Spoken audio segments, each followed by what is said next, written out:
for some reason in our generation, it's very difficult. It has become very difficult to conceive.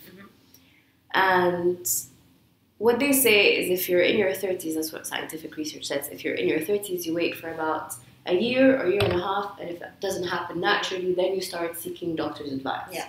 Then when you go to a doctor, they start putting you on hormones, a mix of different injections and oral hormones and such. And then a lot of options might entail that you start getting things like IUI, IVF, and such. What you are saying is that there's an actual alternative to that without having to resort to all those hormone injections and such. We were talking earlier about what you have learned happens to our system if we are exposed to such hormones. And when it comes to our own hormonal system, to the actual pregnancy, and maybe to the children in the future. Can you just take us a little bit through that? I mean, the idea is that it's not healthy to boost your immune system with a bunch of hormones. So a lot of women, if they have a tendency for fibroids and cysts, will start developing fibroids and cysts during the pregnancy or before, once they've started the hormonal treatment.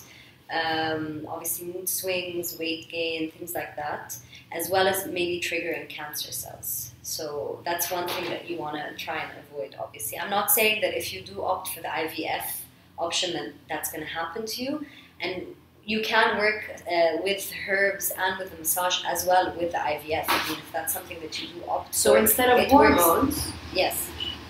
So instead of resorting to hormones, you resort to all the alternative herbs and massages, prepping you for the IVF. Yes, basically. Exactly. Okay. And then you try that first, and then you see if that doesn't work, then okay, you go for the IVF in conjunction with the other stuff as because sometimes the problem is with the male, not the female. Exactly. But you can also support the male with nutrition, with supplements, with massage as well. The massage works very well for the men as well. You do the same abdominal massage for the men, and it works the same way.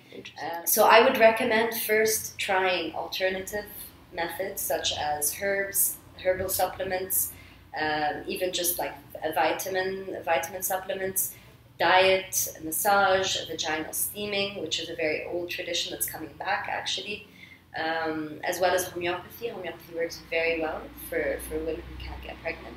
So we support the whole system, acupuncture for example as well. So we support the whole system with different methods, and we see what happens, right? So you have to give it a bit of time. It's not something that's going to work like magic. And there's no harm in it, right? And if it doesn't help you, it's not going to harm you. It's actually going to support you. You're going to probably feel more energetic. You're going to feel healthier. You're eating better. I mean, all of these things are supporting your system to be a healthier person. That's the idea.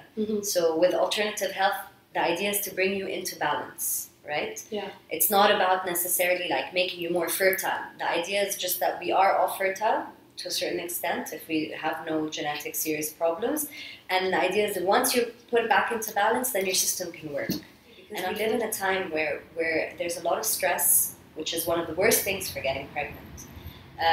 Our eating habits are not like they used to be. We eat a lot of processed foods, a lot of sugars. We're exposed to a lot of chemicals, which we weren't exposed to before. Just with cleaning products at home, food that we eat, like with meat, high in hormones, high in antibiotics. All of these things are affecting our system. And a lot of people don't have this idea of detoxing regularly, eating healthy, avoiding processed food. So all of this is in our system, and which makes it much harder to get pregnant. When someone comes to you for the objective of a massage, it's not only a massage. No. We're talking about specific herbs that you take, and a certain lifestyle, what to eat, what not to eat. Yes, exactly. It all comes together as a package. It's not just that they come to you for the work and that's it. No, that's it. No, because the massage, it's about supporting, you're basically giving the knowledge for that person to start supporting themselves. The idea is you don't want to be their crutch, you want to just give them the tools to be able to take care of themselves. And if they're going to come for a massage and they're not going to change anything else in their lifestyle, the massage is going to be temporary. They're going to feel better for a short while, and then the problems are going to come back. So for me, as a practitioner, okay, yeah, I can do the massage for you, and then I can keep telling you to come back, and you'll feel better for a while, but My objective is to give you the tools to be able to support yourself and feel better long term. For a sustainable First, treatment. exactly.